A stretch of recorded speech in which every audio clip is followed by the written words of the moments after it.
Good morning, everyone. Boker Tov. In this week's Torah portion, Yisro, the father-in-law of Moses, arrives in the desert. And he says to his son-in-law, Lo Tov Hadavar, it's not good what you're doing.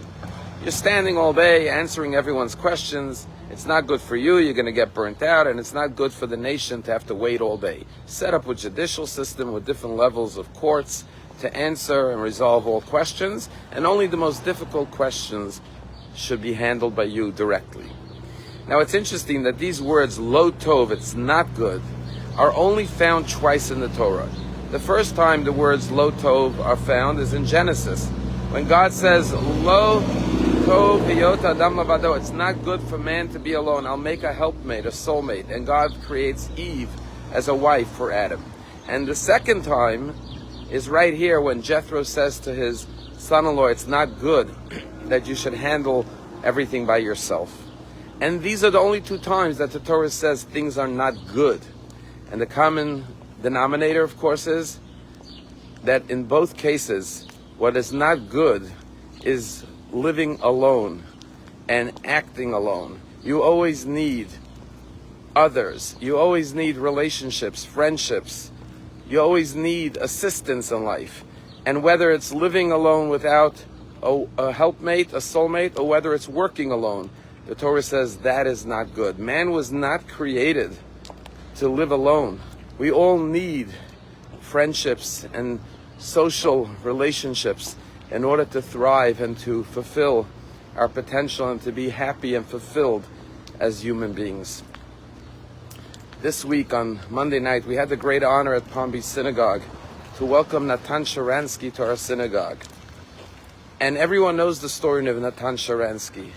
He was imprisoned for 9 years in the gulags of Russia for being a refusnik and wanting to immigrate to Israel. And how did he survive 9 years of isolation? And the answer is, of course, that he had a little book of Psalms.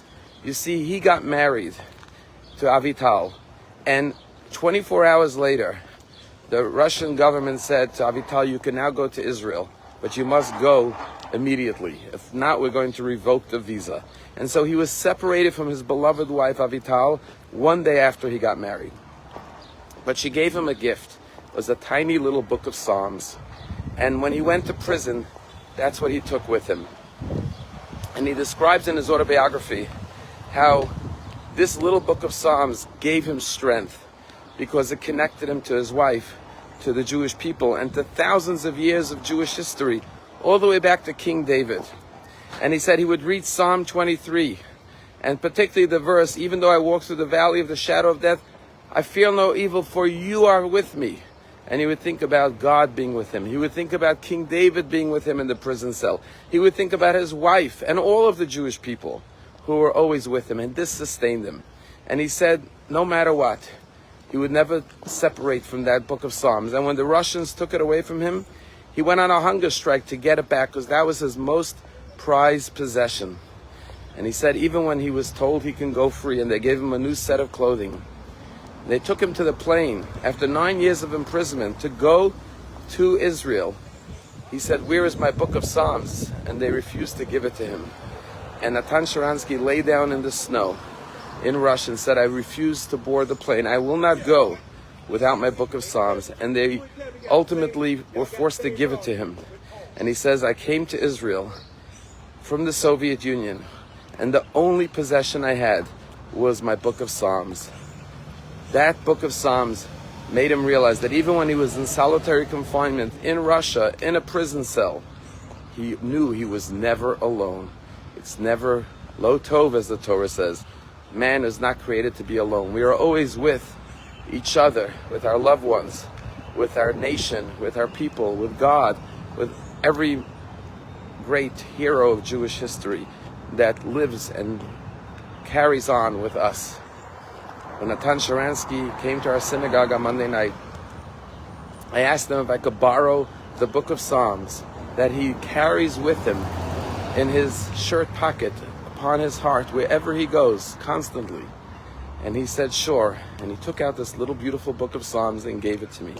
And I began the evening by asking everyone to join me in reciting a prayer for Israel, for our brothers and sisters who are being held in captivity as hostages, just like he was held against his will.